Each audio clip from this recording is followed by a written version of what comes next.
So good morning, everyone. This is the UF4 session. UF4 was the supporting capabilities for underground facilities. And this is just a session in which we're hoping to get feedback. This isn't advancing. What am I doing wrong? Double check. Sorry. I can just use the mouse. It's fine. If I click on and off the thing, it Okay. Okay. So I'm just going to give a super quick reminder of the report. I think most people in the room were here for Alvin's slides yesterday.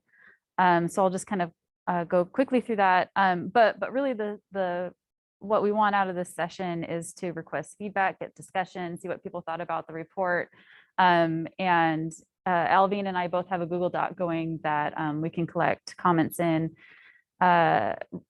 We've also been receiving feedback this entire week, and we're working as fast as we can to implement that into the report. But we might be a couple of emails behind or so. So we are working on that as we go. And for just to have this in the slides, in case anybody has not filled out the underground experiment link or the facility link, those are linked to the Indigo site in the slides. So these are the survey respondents we have so far. I think we've done a decent job of capturing the facilities. I think one thing that could be improved, though, is capturing more of the experiments and getting more detailed responses from each experiment. So, yeah. From Dune. I don't believe so, no. And if you have a contact or something that we should email for Dune, please let us know. Fix that, yeah. So he was just asking about if we had anything from Dune yet. So yeah, so with that, if anybody has any people that we should contact on your favorite experiment to make sure they're included, please let us know. That would be really helpful. Okay, so one of the things that we looked at was the clean room needs, the cleanliness of the clean room and also the size. And the result there was that for, in particular, the construction of new experiments, we'll need a few larger clean rooms and cleaner clean rooms that currently exist. Radon reduced clean room needs and availability. So there is also a need to increase measuring and monitoring of, so future larger scale experiments need larger clean rooms with lower radon levels than are currently available. And the other thing highlighted here was there's a need to increase measuring and monitoring of radon level and plate out rates in these rooms. Okay, so that was clean rooms. Now we're going to talk about assays, and the first slide here is bulk material assay, is what I'm calling bulk material assay. The sensitivity required for most of the next generation experiments that we surveyed was about 100 nanobecquerel per kilogram. So right now, high purity germanium is, of course, the workhorse, but the current detection limits are only about 10 microbecquerel per kilogram. So continued use of germanium detectors will be necessary in the future because this 100 nanobecquerel per kilogram limit is presumably for their inner materials. But germanium detectors will still be useful for final products and things that are not easily digested with ICP-MS. ICP-MS has been getting these wonderful results, of course, with their sensitivity that does meet the requirements for the next generation. And the thing that kind of came up in a session yesterday that we should highlight for all of these techniques is continued research and development is needed to develop sample prep methods. So of course the thing that needs R&D with ICP-MS is how do we digest samples for new materials, because each new material requires new digestion techniques. More assay information, alpha screening. This is one of the things we really wanted to highlight. So current technology is lagging behind what experiments will be requiring for alpha screening. by a factor of 1,000. So we really wanted to highlight that. Radon emanation,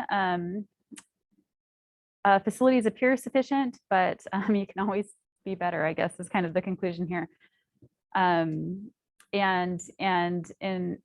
in particular, the larger volumes, the better sensitivity. So more radon emanation chambers that can emanate larger volumes. And then we had this other category. So we had facilities for underground material storage. Those facilities seem to be sufficiently large in the non-clean room space. There was some discussion from some experiments about radon reduced locations for storage, but there may be kind of some ways around that with impermeable bags or glove boxes. One of kind of an exciting new area is the material purification facilities. In particular, we talked with Jeter yesterday about their water purification, scintillator purification, isotopic, xenon, and argon purification, distillation chambers. And those are present in some underground labs. And the experiments that we surveyed didn't mention those strongly, I don't think. I think that's fair to say. But of course, they would be useful in the future. Fabrication and machining facilities. So there is electroforming at SURF and PNNL planned at Bulby and at Snow Lab. One thing that is planned by the Pyre Gemidart collaboration is growing crystals, germanium crystals underground, but that's currently non-existing. Underground machine shops exist at Surf, Snow Lab, and Gran Sasso, but there was mention in the survey from experiments about more machining will be necessary in the future.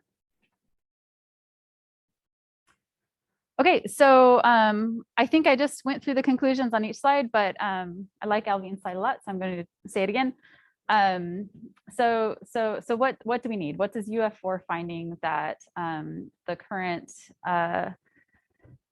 what could be improved upon?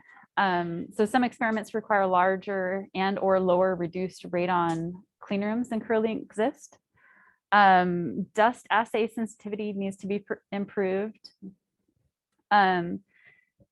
Existing surface screening methods, so that's the alpha screening, is not sufficient for the next generation of experiments. Most assay needs seem to be able to be met worldwide. So we have enough germanium detectors to have the throughput of the samples that we need.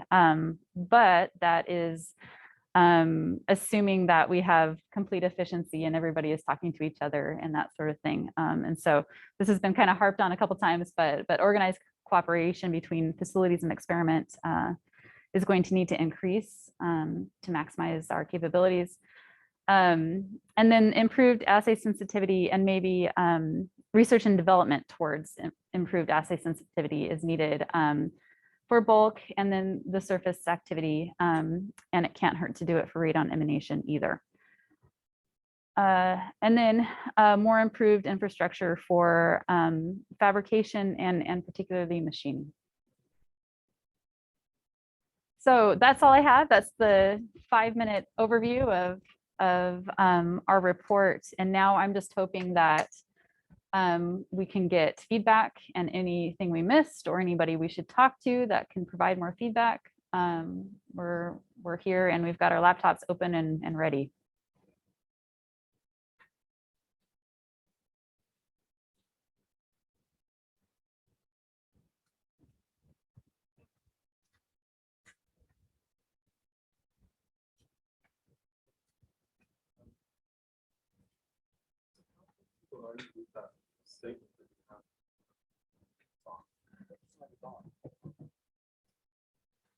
Yeah.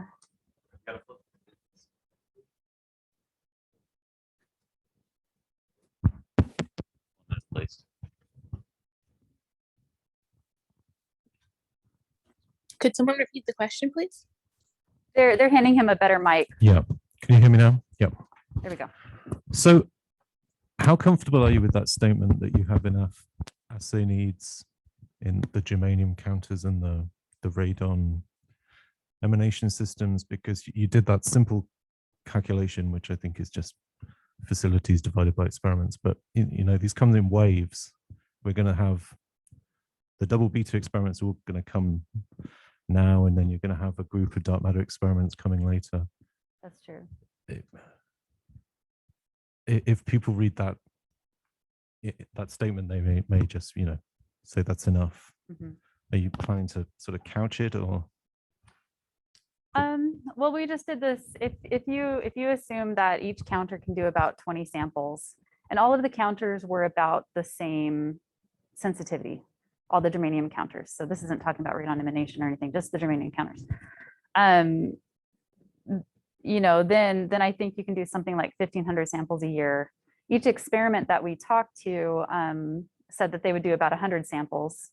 So that would mean that we could, that worldwide, if we were all working together perfectly, we could accommodate 15 large scale experiments a year. So I think that's what I'm comfortable saying. And so then the question becomes, are there more than 15 experiments, or are these experiments underestimating the number of samples they have per year? Yeah, and they won't.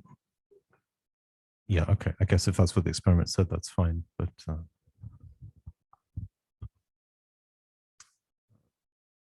you think there aren't enough germanium counters?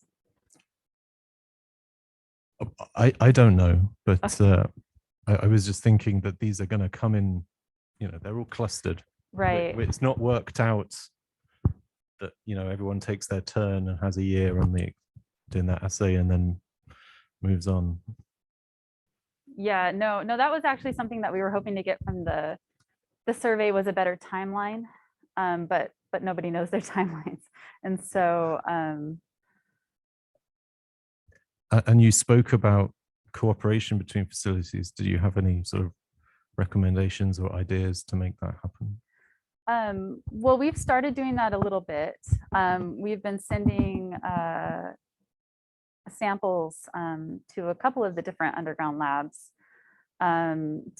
for cross-check, for calibrations. And so we're kind of starting the process, and we're getting the ball rolling.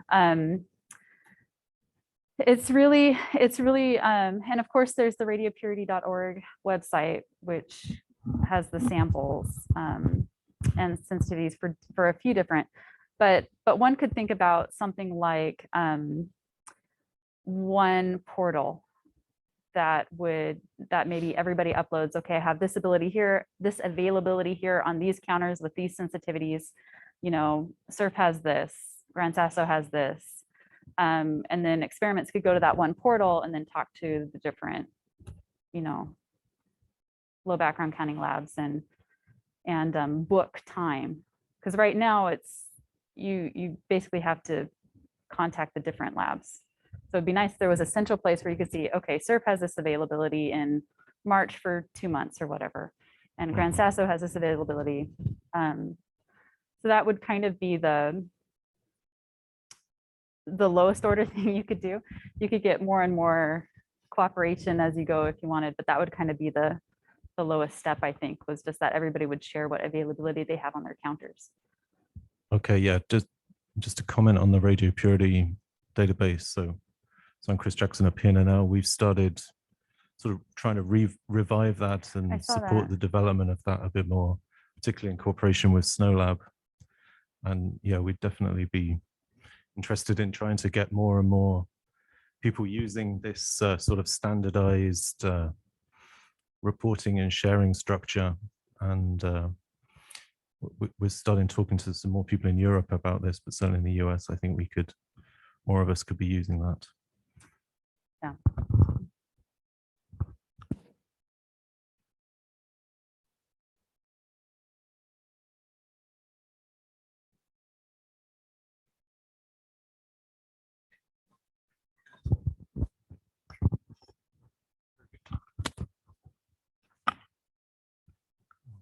So question, well, maybe two questions. One on the ICP-MS, I think the report also mentioned or highlighted the sample preparation, and I think mentioned maybe laser ablation. Is that, I guess, is that a path forward to getting to that nanobecquerel per kilogram? Do you know? So I'm not sure what Chris does if he works on the ICP-MS, but from my perspective, the laser ablation, the pros are you don't have to digest a sample, so you don't have to use a liquid sample. But the con is it's not as sensitive. And I think it's several orders of magnitude not as sensitive. Okay. So I'm not an ICP-MS expert, but I don't think that's going to give you sensitivity. It might give you almost like a pre-screening of should we look into this material or not, because you don't have to digest it or prepare. I mean, you can literally just put it in the laser ablation and shoot it and analyze the puff. Okay. John, Yes, this is John Harrell.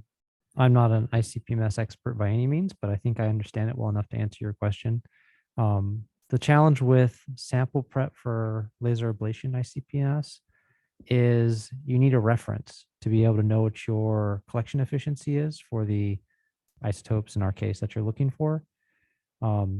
So if you boil down what the process is, you need to have your sample, which you're going to ablate with a laser, right? Which you're going to measure. And then you need to have a representative matrix calibration source, which tells you what the efficiency is for when you ablate a surface, you get a certain level of whatever the isotope you're looking for, uranium or thorium or whatever. So the standard, the calibration standard for the laser ablation is difficult to create, right? This is in contrast with the digestion methods, where you take your sample, digest it into an acid, and then your calibration standard is a bucket of acid with a injected amount of known isotope that you're looking for. And then you run both of them through the system and you know your efficiency from the calibration standard. And then from your sample, you get the measurement. You can actually do this in situ if you use non-natural isotopes. That's isotope dilution. I can't remember what the term is, where you put non-natural isotopes into the actual solution that you're looking at. And so then you can measure like uranium-238 and uranium-233 simultaneously and get efficiencies. So when you do the digestion, it's much easier to do the calibration to give you your efficiencies. Laser ablation, you have to make a standard, which is more difficult. Sorry, that's a long answer. You had a second question, Jared? I was curious on the electroforming or copper electroforming specifically. Did you get a sense from the experimental community of their needs and with the survey you did on the facilities? Is there a gap there? Do we need more electroforming capacity? Maybe Alvin can help me answer this as well. I didn't notice one in the survey results, but that's something I can go back and check a little bit more about. I think we did ask about electroforming. I know we did for the facilities, and I can't remember if we did for the experiments. No, in the survey we sent to experiment, we did not survey the need for electroforming, but during the LRT meeting back in June, there was some discussion about electroforming need for different experiments, and PNNL that leads that effort for different experiments like NewsG in Canada, the future version of marijuana Gerda, Legend, yeah, was talking about the electroforming need for those different experiments. And it seems like even in our report, we talk about those different experiments needing the electroforming. But I think from the meeting we had at the LRT, it seems like more capability in underground to be able to address the electroforming need of the different experiment would be beneficial, right? Yeah. And at some level, I guess that could be a fuzzy distinction between, is that an experiment specific requirement and the experiment will take care of it, or is it something that the facility stands up and says, we have this capability for the community and come to us for your copper electroforming needs? Yeah, now that you had mentioned it, about like maybe experiment being able to take care of it, it reminds me of the NewsG, particularly the experiment. And then what they have developed with PNNL was to have a portable electroforming capacity at the modern laboratory. So I think PNNL was kind of leaning toward working with different experiments to be able to make the electroforming need of those experiments as flexible as it can be, right? We didn't need, they were working toward not having a dedicated facility within a laboratory to address that need, but being able to kind of set up a portable facility in different experiments as long as it's needed. And then at the end of the electroforming, then the facility is removed and so forth. So it might be the way to go for the future. Like that, we don't really need to think about the space, a permanent space for the electroforming facility. Yeah.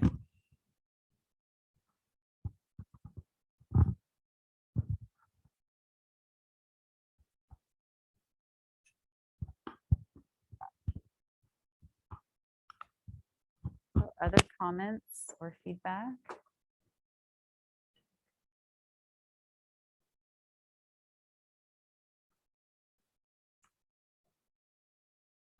Pedro, I see your hand.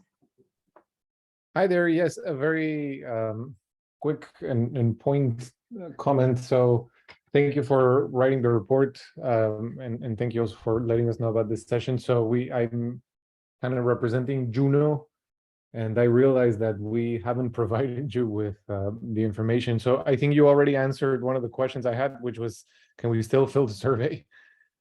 So I'm going to try to get somebody from our group to do that. To incorporate that information into your report. So thank you. Excellent, thank you. We'll be watching for it.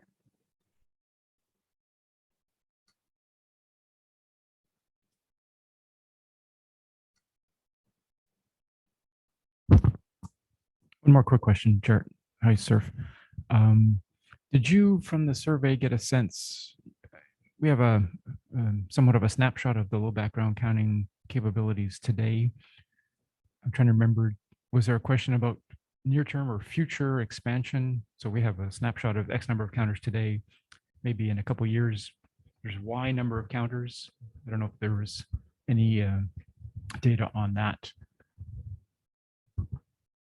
I think most of the data that we collected was for current counters. A few facilities in the comments section said things like, we'll increase 1 or 2. But I don't think anybody said we'd increase by 10 or something that would really throw off the numbers a lot. Yeah. I think the bigger uncertainty is if these dual crystal systems, how far down in sensitivity they will get us. So I think that's still an open question. Does it make sense to distinguish those? I was looking at your table here. I guess the sensitivity column calls that out somewhat. Right. We definitely could. We could put a star or something next to each one. So this is John Orell. So my experience is that the multi-crystal counters, they give you efficiency, right? So like you can get, a factor of 2, 4, 5 in efficiency, but you're still limited on background, right? So if you think of it as like, I'm going to get more of my gammas, but my background is basically at the same level in terms of like the content, the radioactive background content of the device, your improvement then grows like square root.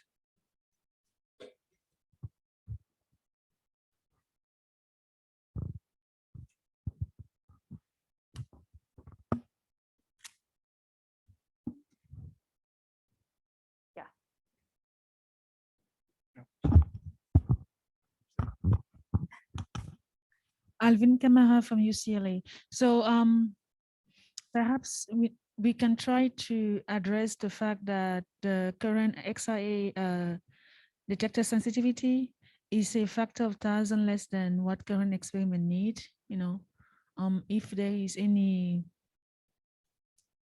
path forward to improve that sensitivity. I don't know if you can comment on that. Should we try to address the path forward or not? I think it should be addressed. I personally don't know what the path forward would be. I don't know if anybody in this room does.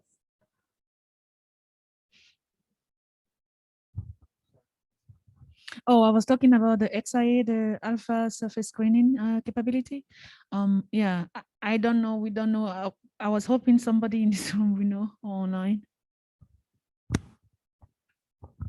Looping back to the LRT conference, I think we heard some suggestion that moving the XIAs underground, there is a benefit in terms of sensitivity. It wasn't by factor 3. Mhm. So I think the community has some wisdom there on how to increase the sensitivity for certain applications, and moving them underground is one option.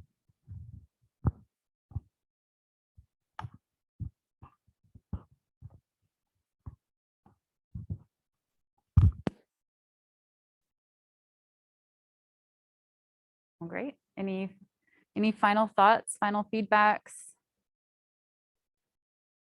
Okay.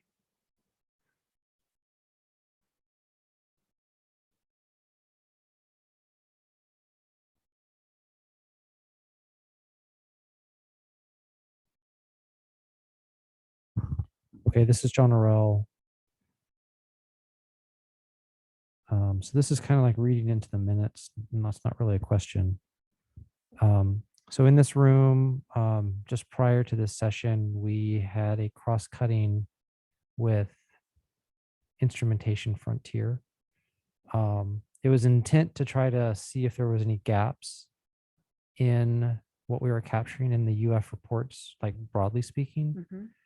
I have an email to myself, notes from that session. I just thought I'd read this into the record so you could hear it. Some of this I think will wind up in the UF4 report, or will suggest that we modify or augment the UF4 report. So Okay. I'll just read this through. Not all of these, by the way, it's just some of them. So And you'll be sending these to us Ye- later, so I don't yeah. have to type it. Okay. right. Yeah. So one was on underground argon. I don't actually think that shows up in UF4. Another was underground test stands. So this is like dilution refrigerators, or things like Qt. Again, I'm not sure it shows up in UF4.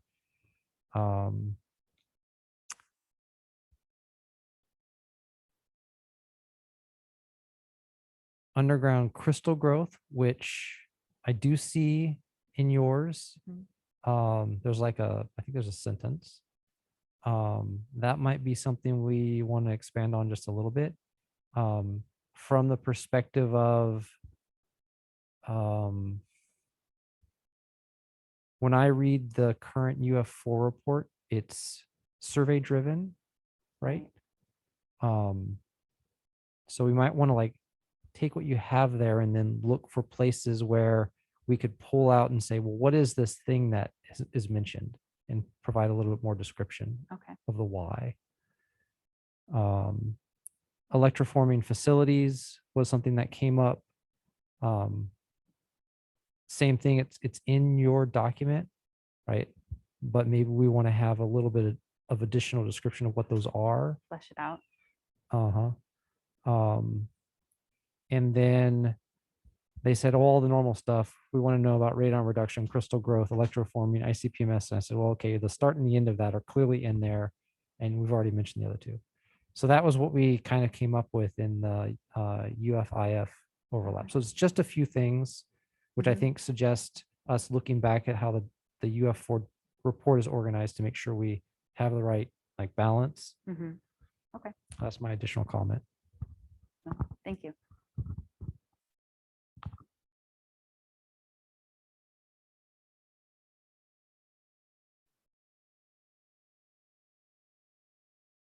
Well, I think if there's nothing else, we could close the session. Any last minute?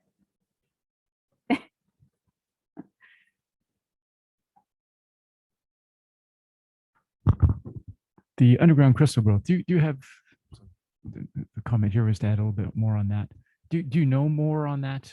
So the Pyre funding, is that the Pyre Geomedarc, is that, does that have funding for underground crystal growth, or would it be a new proposal? Because I know the Pyre program has been going on now for what, 5 years, and Yeah. I'm not sure if that's renewable, or I don't know if you have any comments on that. I think it has been going on for 5 years, and I think they've got another 2 years of funding. But as far as, so they were one of the experiments that we surveyed, and that was something that they mentioned as needing in the future. So it's not clear to me personally what, what time scale they were thinking about, something like that, because I know it's been talked about for a while now. So I don't know what their time scale is, though. And I don't know that, I don't think it's a goal of theirs to have it within 2 years.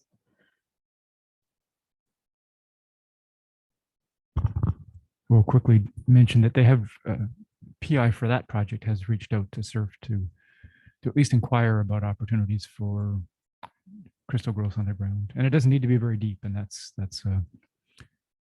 may make it easier to find a home for that type of operation at underground laboratories in general, and at SURF specifically.